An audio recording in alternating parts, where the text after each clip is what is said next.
What are the basic minimum requirements for Mishloach Manot and Matanot LeRe'ehu? For Mishloach Manot, it should be food that is ready to eat or drink immediately. Preferably, ideally, it should be food that can be or is appropriate to be part of the Sudath Purim, that a person will be able to place on the table and consume as part of Sudath Purim.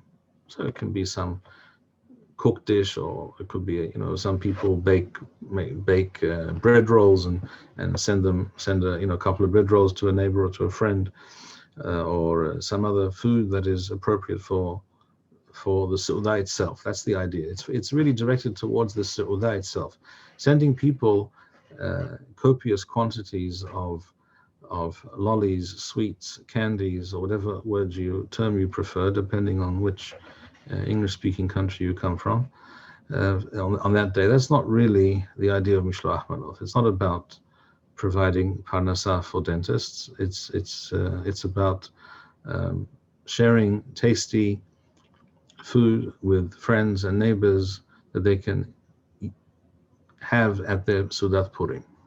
That's the guiding principle.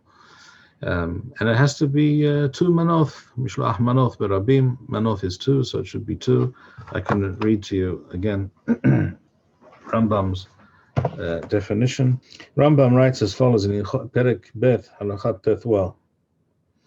First of all, and it's connected. These things are connected. That's why, as I suggested just now, so I'm also going to read to you what Rambam says about the Seudah, and then he immediately follows on to the Inyan of Mishloach Manot. Rambam says, Kesav Hovat Seudah Zo. She'ochal basar, one should eat. What does one do? How does one perform this mitzvah of Sudath Purim? One eats meat.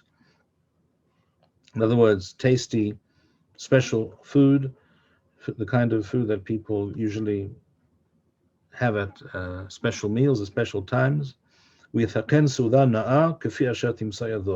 be an impressive, sumptuous meal according to his means. And drink wine. Now Rambam, we can discuss this more in a moment. Rambam says, I wish to add a few words about that perhaps in a moment. Rambam, some people would translate this as meaning that you should drink wine to the point of getting drunk. I don't think that's what Rambam means.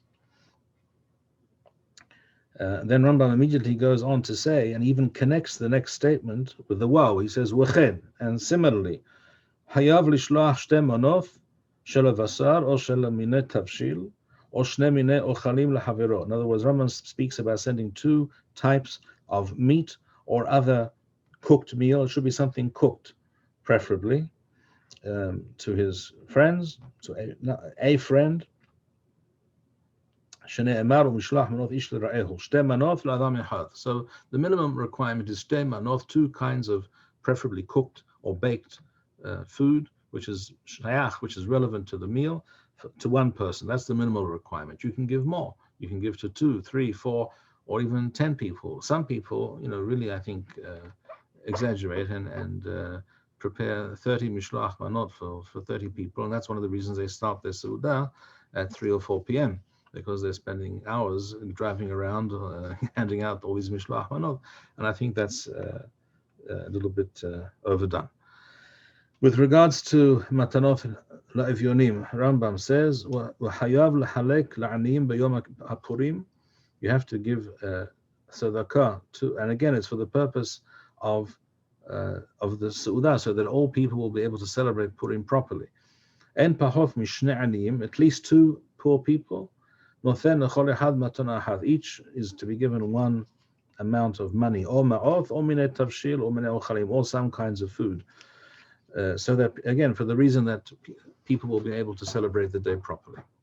So Matanot LeRe'ehu and Mishloach Manot and Sudath Purim are all various aspects of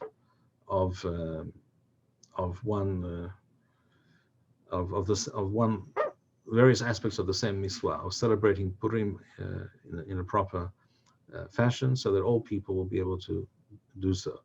I see that someone asked the question regarding Matanot LeRe'ehu. Yes, I, as always, will be making sure that some funds are distributed to certain needy people on Purim. Yes. Thank you, Rabbi Bar-Hayim.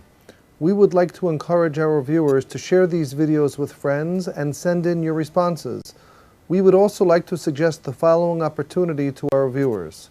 If you identify with Rabbi Bar-Hayim's message and would like to sponsor or dedicate a video interview with the rabbi in honor or memory of a loved one, if you would like to obtain Birkon Nusach Eretz Yisrael or invite the rabbi for a speaking engagement, please email us at office@machonshilo.org.